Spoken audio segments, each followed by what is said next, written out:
تو آج کی حدیث ہے ضرر رسانی اور بطور انتقام ضرر سے احتراز۔ ضرر کیا ہوتا ہے؟ ہم اردو میں بھی کہتے ہیں اس کو ضرر پہنچانا۔ کسی کو ضرر پہنچانا کیا ہوتا ہے؟ کہ اس کو تکلیف پہنچانا، نقصان پہنچانا، ٹھیک ہے؟ تو اسلام میں کسی کو بھی ناحق تکلیف پہنچانا، نقصان پہنچانا، یا اگر کسی نے ہمیں تکلیف پہنچائی اور نقصان پہنچایا تو پھر ہم انتقام کے طور پر اس کو اتنا زیادہ کر لے کہ اس کے نقصان سے زیادہ ہم اس کو نقصان پہنچا دیں، یہ اسلام میں الاؤڈ نہیں ہے، یہ جائز نہیں ہے۔ اسلام ہمیں جب ظلم کسی کے ساتھ ہوتا ہے تو اس کو بدلہ لینے کی اجازت دیتا ہے، لیکن کتنا؟ کہ جتنا صرف ظلم ہوا ہے اس کے برابر۔ یہ نہیں کہ اب ظالم مظلوم کو اب قوت آئی ہے تو وہ ظالم کے ساتھ ڈبل بدلہ لے لے، ایسا نہیں ہوتا، ٹھیک ہے؟ تو اسی وجہ سے معاف کرنے کو بہتر سمجھا جاتا ہے کہ جب انسان معاف کر دیتا ہے تو بدلے لینے میں ہمیشہ چانس ہوتا ہے کہ کہیں ہم کسی پر زیادتی نہ کر دیں۔ تو جب تک معاف کر سکتے ہیں اور اللہ پر بھروسہ کر سکتے ہیں انشاءاللہ بہتر ہوتا ہے۔ تو یہ جو حدیث ہے، یہ آج کی حدیث یہ بہت اہم حدیث ہے، اور یہ ایک اسلام کا ایک اصول بھی ہے۔ اس حدیث کو علماء نے بہت سے احکامات کو، فقہی احکامات کو نکالنے میں اس حدیث کو دلیل بنا کر بنایا ہے۔ جیسے کہ کوئی بھی ایسا معاملہ ہے جس میں کسی کو تکلیف پہنچ سکتی ہے تو وہ اس کو اس حدیث کے تحت اس کام کو منع کر دیا جاتا ہے۔ تو یہ ایک اصول ہے، اسلام کا ایک اصول اس حدیث سے بنایا گیا ہے۔ تو حدیث کیا ہے انشاءاللہ ہم پڑھتے ہیں۔ ان ابی سعید سعد بن سنان الخدری رضی اللہ عنہ، یہ حضرت ابو سعید خدری، ان کا مختصر نام ہے حضرت ابو سعید خدری۔ یہ راوی ہے حدیث کے، یہ صحابی ہے۔ انہوں نے حضرت رسول اللہ صلی اللہ علیہ وسلم سے فرمایا، یا رسول اللہ صلی اللہ علیہ وسلم سے سنا، لا ضرر ولا ضرار، کہ لا ضرر میں نے آپ لوگوں کو پہلے بھی سمجھایا تھا کہ لا جو ہے اس کے بعد کوئی اسم آتا ہے جس کے اوپر آخری لفظ پر فتح ہوتا ہے تو وہ مکمل نفی ہوتی ہے، یعنی کہ کسی قسم کا بھی نقصان نہیں، ٹھیک ہے؟ جیسے لا ریبہ کوئی قسم کا شک نہیں ہے، لا الہ کوئی بھی الہ نہیں ہے۔ تو یعنی کہ ترجمہ کیا کیا جاتا ہے؟ کسی قسم کا کوئی بھی نہیں، بالکل مکمل نفی کر دی جاتی ہے اس کام کی جو لا کے بعد آتا ہے۔ تو لا ضرر کا مطلب ہے کسی قسم کا بھی کوئی نقصان نہیں، مطلب جائز نہیں، جائز، ٹھیک ہے؟ یا جائز کا لفظ لکھا ہوا نہیں ہے لیکن یہ اس میں شامل ہے کہ کوئی کسی قسم کا نقصان کسی کو پہنچانا جائز نہیں ہے۔ ولا اور نہ ضرار کہتے ہیں، ضرر جب کوئی کسی کو نقصان پہنچاتا ہے تو ہم اس کو ضرر کہتے ہیں، لیکن جب کسی کو نقصان پہنچا ہو، کسی کو تکلیف کسی نے پہنچائی پھر وہ جواب میں بدلے میں تکلیف پہنچائے، اس کو ضرار کہتے ہیں۔ اسلام میں کسی کو تکلیف پہنچانا یا کسی کے سے بدلہ، اس کی تکلیف سے زیادہ بدلہ لے لینا، یہ جائز نہیں ہے۔ یہ حدیث جو ہے یہ حسن درجے کی ہے۔ حدیث کے مقبول حدیث یعنی جن حدیثوں کو قبول کیا جا سکتا ہے ان کے دو درجے ہوتے ہیں، ایک صحیح حدیث اور ایک حسن حدیث، ٹھیک ہے؟ تو آپ کبھی بکس میں پڑھیں گے کہ یہ حدیث حسن ہے، یہ حدیث صحیح ہے۔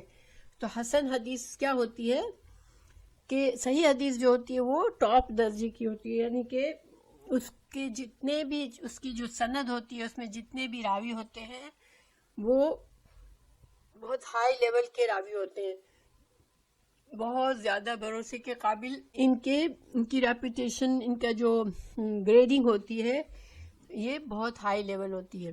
حسن کے درجے کے جو راوی ہوتے ہیں اس میں سے کوئی راوی ایسا ہوتا ہے جس کے بارے میں تھوڑا سا شک ہوتا ہے کہ اس کا حافظہ تھوڑا کمزور ہے، وہ بھی بہت ہائی لیول پرسن ہوتا ہے، سچا انسان ہوتا ہے، اچھا مسلمان ہوتا ہے، لیکن اس کا جو حافظہ ہے اس میں لوگوں کو تھوڑا سا شک ہوتا ہے کہ شاید اس سے کبھی غلطی ہو گئی ہوگی، ہو سکتا ہے اس سے غلطی ہو سکتی ہے.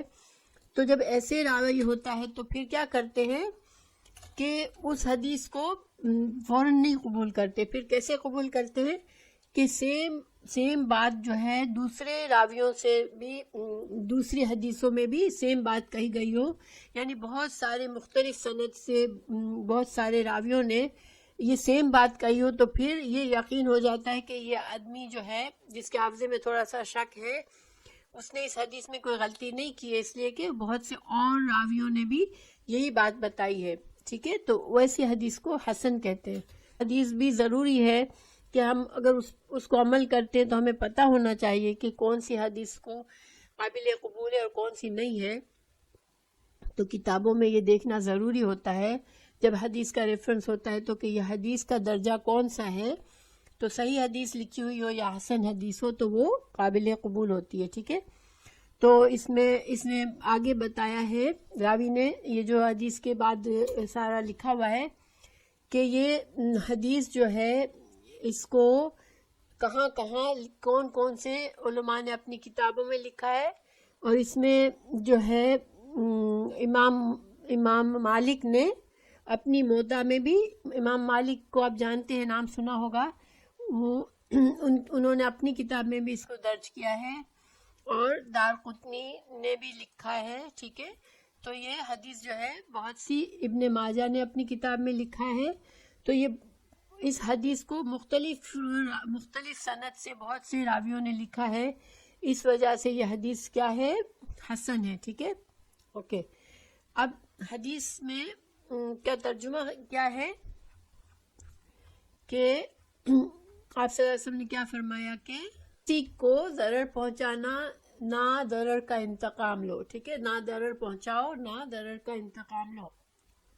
اور انتقام کیا ہوتا ہے کہ انسان غصے میں کسی نے کسی کو تکلیف پہنچائی، اب وہ غصے میں اس کو کہیں زیادہ تکلیف پہنچا دے. جیسے پہلے زمانے میں یہ ہوتا تھا کہ ایک پرسن کو قتل کر دیا گیا تو اس کے قبیلے کے لوگوں نے، جس قاتل کے قبیلے کے 10 لوگوں کو بھی قتل کر کے وہ پھر بھی سکون سے نہیں بیٹھتے تھے، اور پھر وہ ان کے 10 لوگوں کا بدلہ لینے کے لیے ان کے 50 لوگوں کو وہ آ کے مارتے تھے. تو اس طرح سے پہلے زمانے میں جنگیں چلتی رہتی تھی. الفاظ کی تشریح، لا درر، یہ لفظ در رہو اور دار رہو سے مشتق ہے. در کا مطلب ہوتا ہے، ضرر کا مطلب جیسے نفع ہم کہتے ہیں نا، نفع پہنچانا، تو نفع کا اپوزٹ ہے ضرر. ٹھیک ہے، کسی کو نفع پہنچانا یعنی کہ فائدہ پہنچانا، اور ضرر پہنچانا کسی کو نقصان پہنچانا.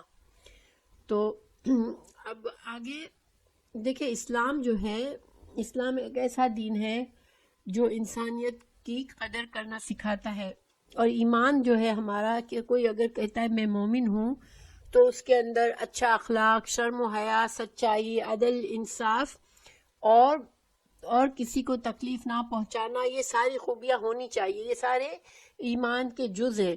یعنی ایمان، ہماری جتنی اچھی عادتیں ہمارے اندر ہے وہ ہماری ایمان کو مکمل کرتا ہے. انسان کہتا ہے میں اللہ پر ایمان رکھتا ہوں، نمازیں پڑھتا ہوں، روزے رکھتا ہوں، لیکن پھر ساتھ ساتھ اس کو اچھا اخلاق بھی ضروری ہے، اس کے اندر شرم و حیا ہونی چاہیے، اس کے اندر سچائی ہونی چاہیے، اس کے اندر عدل انصاف ہونا چاہیے، اور اس کے اندر معاف کرنے کی صلاحیت ہونی چاہیے، اس کے اندر کسی کو تکلیف نہ پہنچانے کی عادت ہونی چاہیے. یہ ساری چیزیں مل کر انسان کو کامل مسلمان بناتی ہے، ورنہ اسلام جو ہے ادھورا رہ جاتا ہے انسان کا.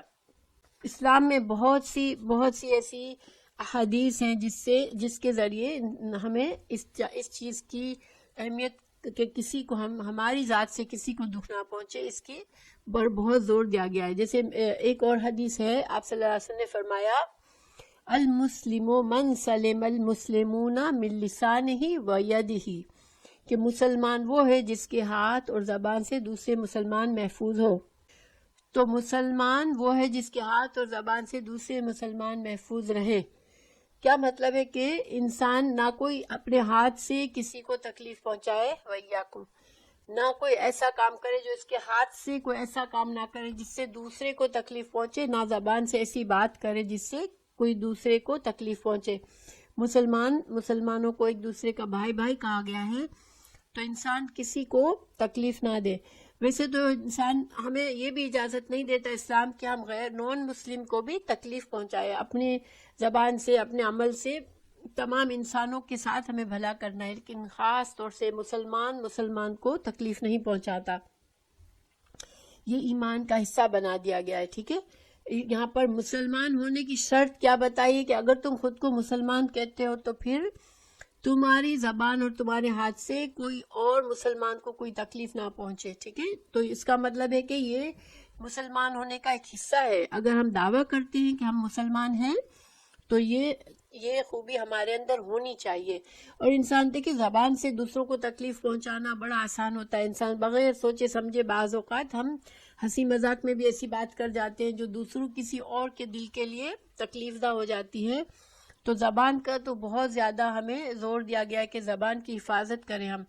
رسول اللہ صلی اللہ علیہ وسلم نے فرمایا کہ یہ جو ایک گوشت کا ٹکڑا ہے، یہ انسان کو جہنم میں لے جانے کا ذریعہ بن جاتا ہے، کیونکہ انسان چاہے وہ عبادتیں کرتا ہو، چاہے اللہ کے لیے عبادتیں ضرور کرتا ہو، لیکن زبان کو سنبھالتا نہ ہو تو پھر اپنی زبان سے بات کرتے ہوئے سوچتا نہ ہو اور دوسروں کو تکلیف پہنچاتا ہو تو وہ مسلمان پکا نہیں ہو سکتا۔ پھر دوسری حدیث میں فرمایا کہ آپ صلی اللہ علیہ وسلم نے فرمایا قسم ہے اللہ کی، جو شخص ایماندار نہیں ہو سکتا جس کے ہمسائے اس کی ایذاؤں سے محفوظ نہ ہو۔ اگر ایسا مسلمان ہے جو کہ ہمسائے اس سے بیزار ہیں، اس کے پڑوسی اس سے تکلیف اٹھاتے ہیں، تو پھر وہ مسلمان ہی نہیں ہو سکتا، ایمان ہی نہیں ہو سکتا۔ دیکھیں کتنی بڑی بات ہے نا کہ ایمان کا کتنا مضبوط حصہ ہے کہ انسان اپنے ہمسایوں کو بھی تکلیف نہ پہنچائے۔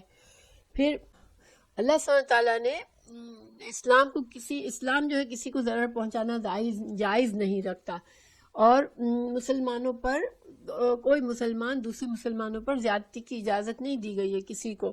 اللہ تعالیٰ زیادتی کو بہت سخت ناپسند فرماتے ہیں کہ کوئی بندہ دوسرے بندے پر کسی مخلوق پر زیادتی کرے۔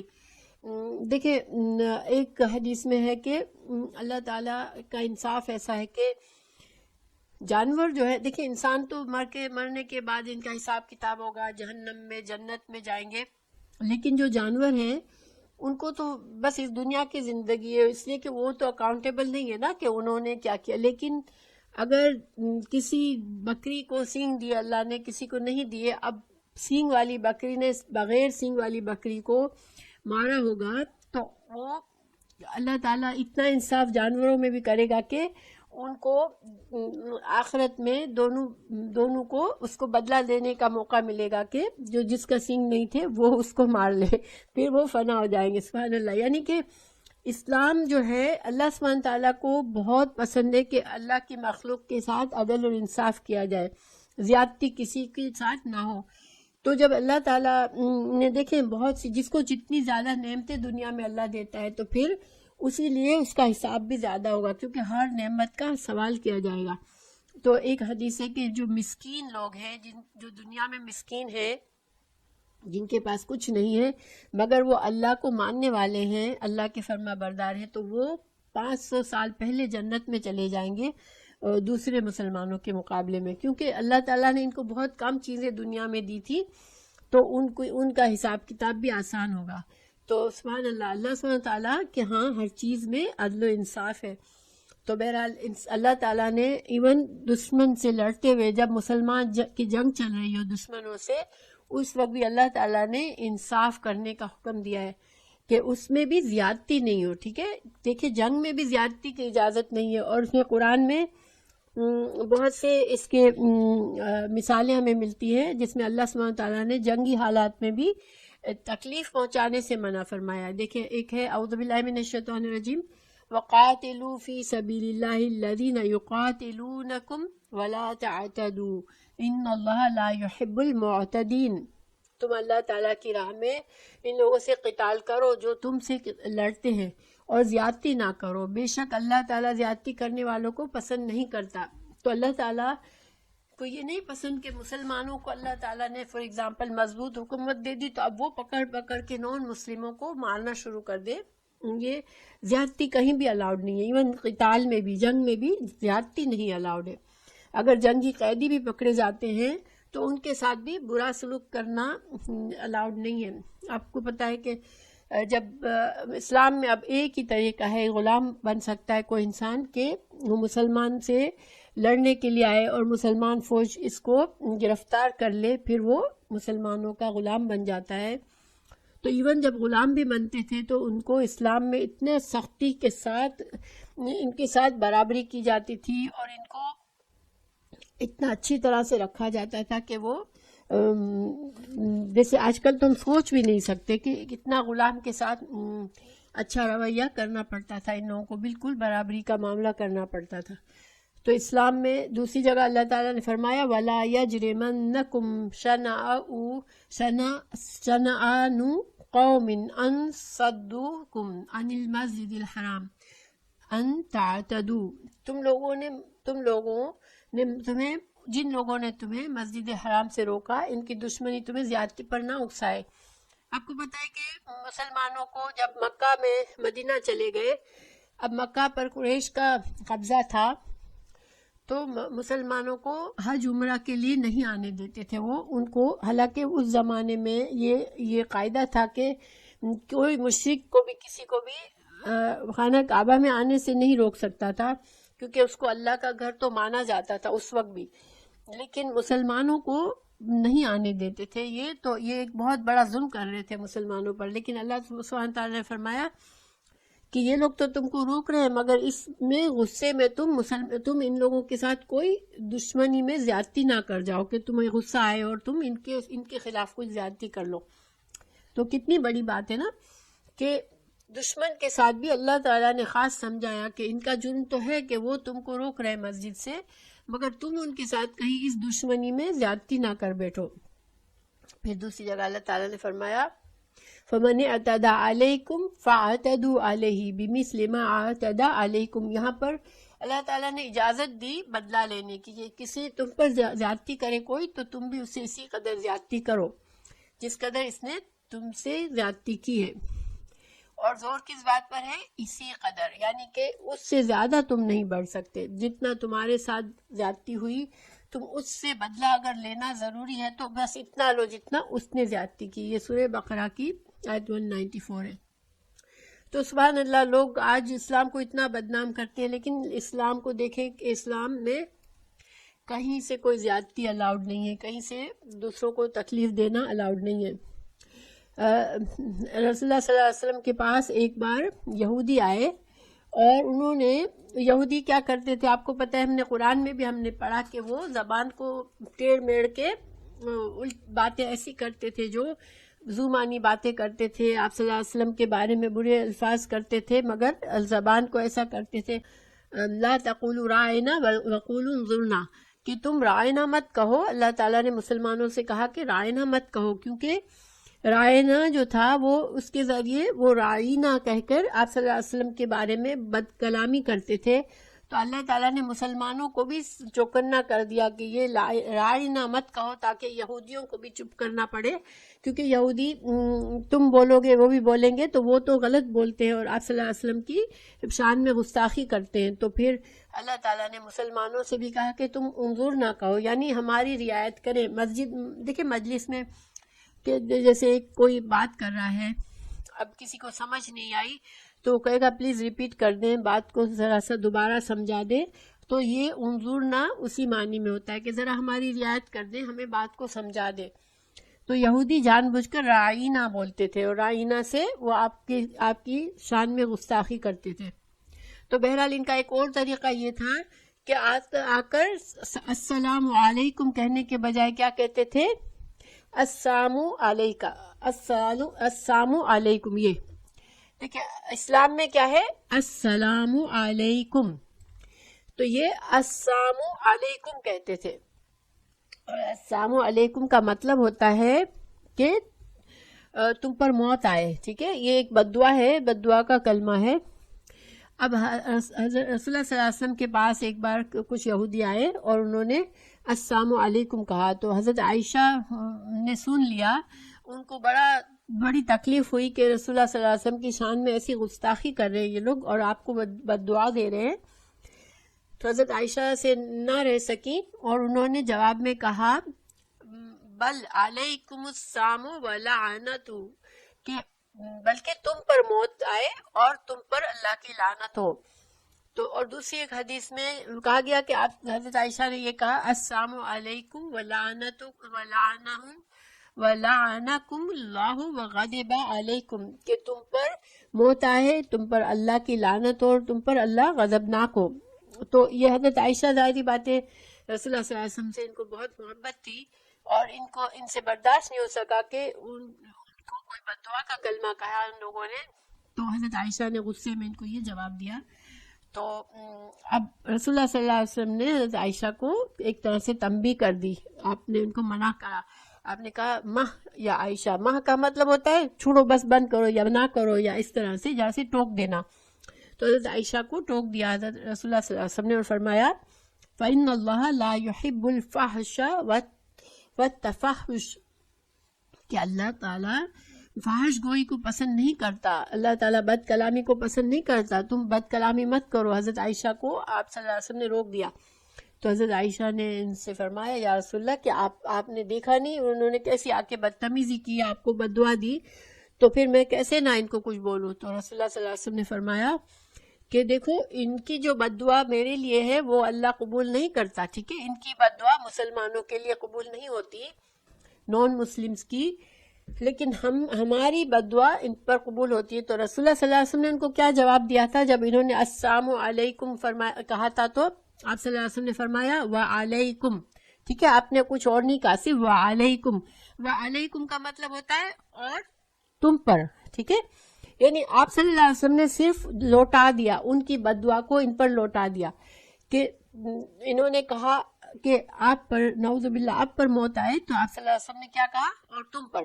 تو اب آپ صلی اللہ علیہ وسلم نے حضرت عائشہ کو سمجھایا کہ دیکھو میرا جواب تم نے سنا تھا، انہوں نے مجھے بد دعا دی تو میں نے ان پر لوٹا دی، تو ان کی بد دعا تو میرے لیے قبول نہیں ہوگی مگر میری بد دعا ان کے لیے قبول ہوگی. مگر آپ صلی اللہ علیہ وسلم نے زیادتی نہیں کی کہ اور ایڈ کر دیں کہ تم پر اللہ کی لعنت ہو، تم پر اللہ کا غضب ہو، کچھ بھی نہیں، وعلیکم کہہ دیا. تو یہ ایک ادب ہمیں سکھایا گیا کہ اسلام جو ہے وہ زیادتی کو اجازت نہیں دیتا. ہاں ٹھیک ہے، برابری کا معاملہ کر سکتے ہیں.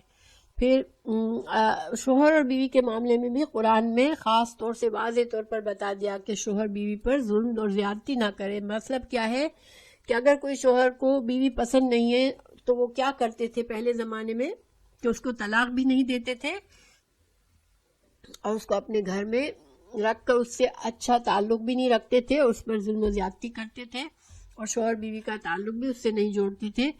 تو بیوی کو ایک طرح سے لٹکا کے رکھتے تھے. تو اللہ تعالیٰ نے فرمایا کہ جب تمہیں اگر ایسا معاملہ ہے کہ بیوی نہیں پسند ہے تو تم اس کو طلاق دے کر اس کو فارغ کر کے اس کو جانے دو. تم اس کو اس طرح لٹکا کے مت رکھو کہ اس کے ساتھ ظلم کرو تم، کہ وہ کسی اور سے بھی شادی نہ کر سکے، کہیں اور بھی اس کا گھر نہ بسے اور تم بھی اس کے ساتھ گھر نہ بساؤ اور تم اس کے ساتھ زیادتی کرو. تو یہ اللہ تعالیٰ نے فرمایا قرآن میں فَامْسِكُوهُنَّ بِمَعْرُوفٍ أَوْ سَرِّحُوهُنَّ بِمَعْرُوف، تم یا تو ان کے ساتھ گھر بساؤ اچھے بھلے طریقے سے یا تم ان کو فارغ کر دو طلاق دے کے، ان کو اچھی طرح سے جانے دو. لیکن وَلَا تُمْسِكُوهُنَّ ضِرَارًا لِتَعْتَدُوا، تم ان پر زیادتی اور ان کو نقصان پہنچانے کے لیے تم اس کو اپنے گھر میں مت روک کے رکھو. تو دیکھیں اللہ سبحانہ تعالیٰ نے ہر معاملے میں جہاں بھی تھوڑا سا بھی رشتوں میں گنجائش تھی کہ کوئی کسی پر زیادتی کر سکتا ہے تو اللہ تعالیٰ نے اس معاملے کو صاف کر دیا، اس کے بارے میں اصلاح فرما دی. اللہ تعالیٰ نے فرمایا پس تم انہیں صحیح طور پر بساؤ یا حسن سلوک کے ساتھ رخصت کرو، انہیں ضرر پہنچانے اور زیادتی کرنے کے لیے پابند نہ رکھو.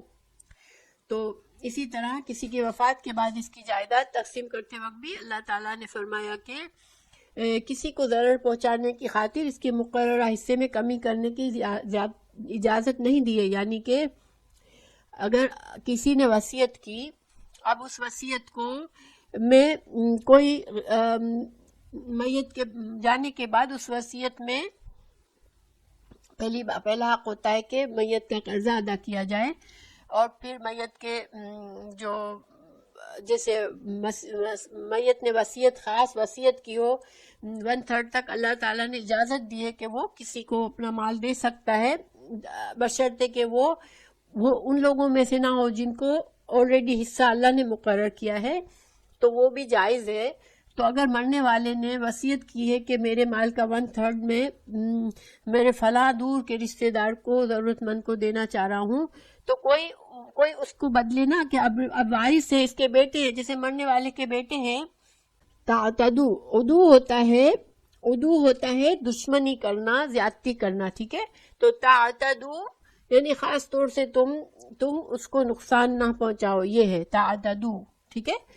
تعتدو عدو سے، عدو ہوتا ہے دشمن، عین دال واو، عدو ہوتا ہے دشمن، تو تعتدو تم دشمن، ظاہر ہے کہ انسان کسی کو، تو یہ جہاں جہاں زیادتی کی گنجائش ہے اللہ سبحانہ تعالیٰ نے زیادتی سے منع فرمایا ہے۔ تو اسی طرح وصیت میں تبدیلی، جیسے اب مثال کے طور پر ایک آدمی کے بیٹے ہیں، اب اس آدمی کے بیٹے تو ظاہری بات ہے کہ حقدار بنیں گے جائیداد کے، لیکن مرنے سے پہلے آدمی کہے کہ میرا 1/3 میری جائیداد کا حصہ میرے فلاں رشتہ دار کو، جو میں نے ساری زندگی میں غریب آدمی تھا، میں نے اس کی مدد کی تھی، یا اس نے میرے ساتھ احسان کیا تھا، میں اس کی مدد کرنا چاہ رہا ہوں، تو اس کو دے دینا۔ اب وہ وارث نہیں ہے، مگر اس مرنے والے نے اس کے لیے 1/3 تک کی وصیت کی ہے۔ اگر اب بیٹے کہے کہ لو وہ کون ہوتا ہے پیسے لینے والا، وہ تو ہمارا دور کا رشتہ دار ہے، تو بیٹے باپ کی وصیت کو اگنور کر کے اگر ساری جائیداد خود اپنے آپس میں بانٹ لے، تو یہ کیا ہو گیا؟ یہ زیادتی ہو گئی۔ اللہ تعالیٰ نے فرمایا کہ من بعد وصیت یوصی بها او دین غیر مضار، تو یہاں پر اللہ تعالیٰ نے منع کر دیا کہ ضرر نہ، دیکھیں مضار سے ضرر سے ہے کہ مرنے والے کی وصیت پوری کرنے میں اور مرنے والے کا قرض ادا کرنے میں وارث جو ہے وہ زیادتی نہ کرے کہ سارا پیسے پر قبضہ کر لے، نہ تو اس کا قرض ادا کرے، نہ مرنے والے کی وصیت پوری کرے، ٹھیک ہے؟ اسی طرح اگر مرنے والے نے مرتے وقت وصیت ایسی کی ہے جس میں اس نے کسی کے ساتھ زیادتی کی ہے، تو اس کے بارے میں اللہ تعالیٰ نے فرمایا من ضار اضر اللہ بہ ومن شاق اللہ علیہ، یہ تو رسول اللہ صلی اللہ علیہ وسلم کی حدیث ہے۔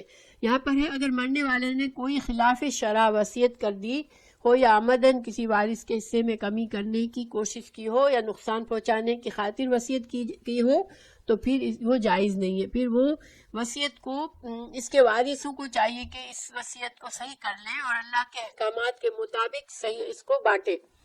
اگر مرنے والے کو ایک بیٹے سے زیادہ پیار ہے، وہ کہے میرے اس بیٹے کو میں اپنی پوری آدھی جائیداد دے جاتا ہوں، اور باقی میرے 4 بیٹوں کو باقی آدھی جائیداد 4 بیٹوں میں برابر بانٹ دو، تو یہ کیا ہے؟ یہ غلط وصیت ہے، یہ جائز وصیت نہیں ہے۔ اللہ تعالیٰ نے سارے بیٹوں کا برابر حساب رکھا ہے، تو پھر اس کو ایسی وصیت کو چاہیے کہ وارث ٹھیک کر لے، جس کو زیادہ دے دیا ہے وہ کہے نہیں، مجھے یہ میرا جتنا حق ہے مجھے وہی دو، اللہ نے جتنا حق مقرر کیا ہے، اور باقی بھائی بھی اس کو کریکٹ کر سکتے ہیں۔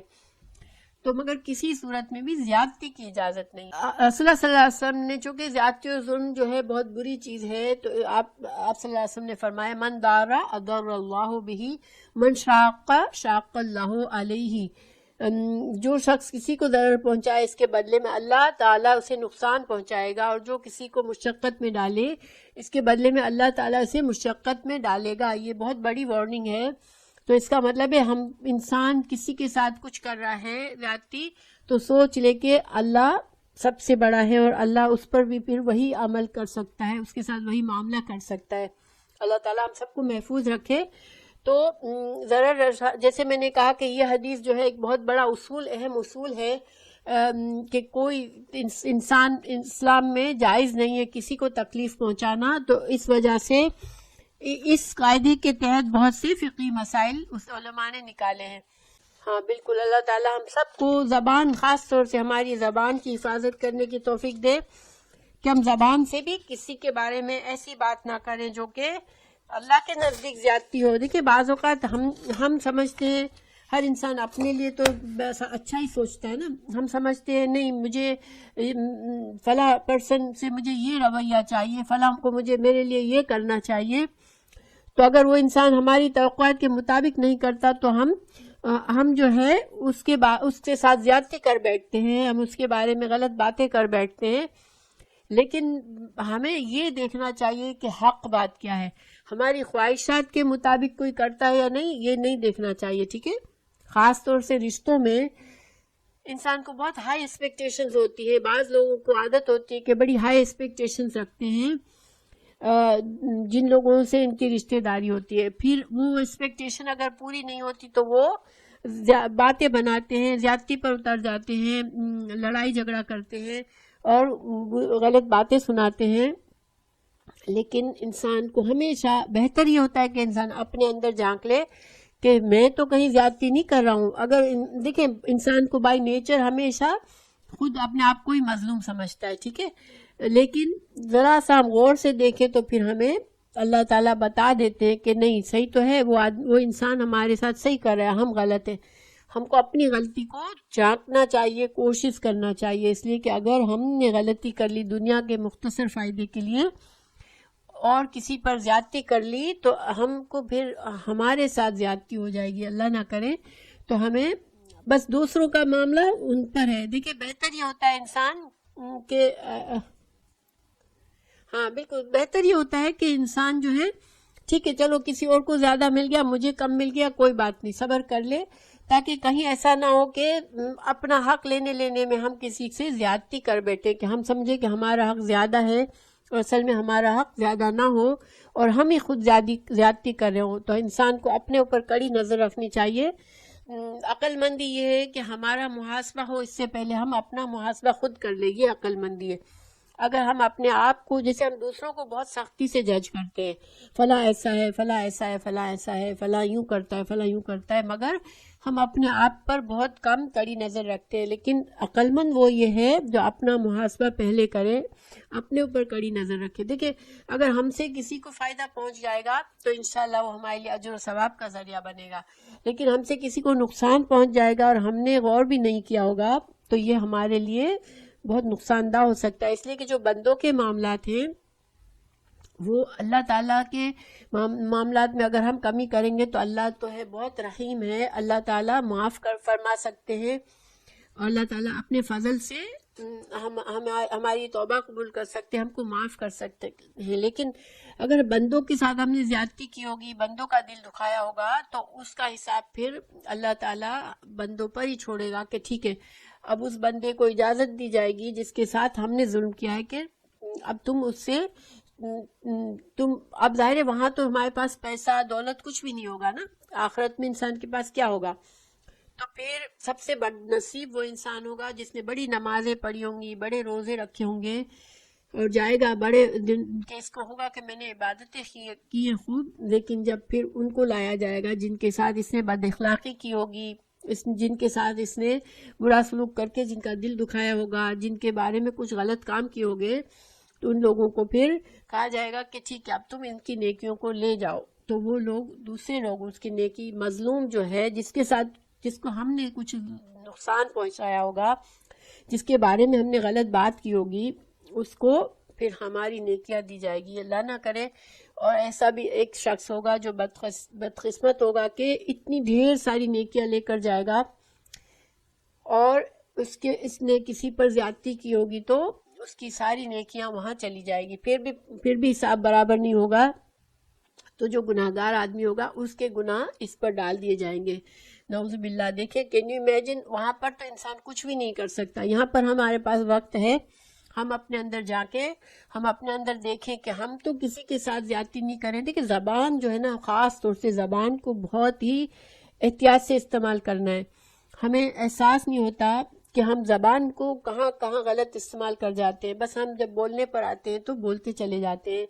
اور کئی بار مجھے لگتا ہے کہ مجھے بعد میں اگر میں سوچتی ہوں تو مجھے اتنی باتیں اپنی غلط لگتی ہے کہ میں نے یہ کیوں بات کی، میں نے یہ بات کیوں کی.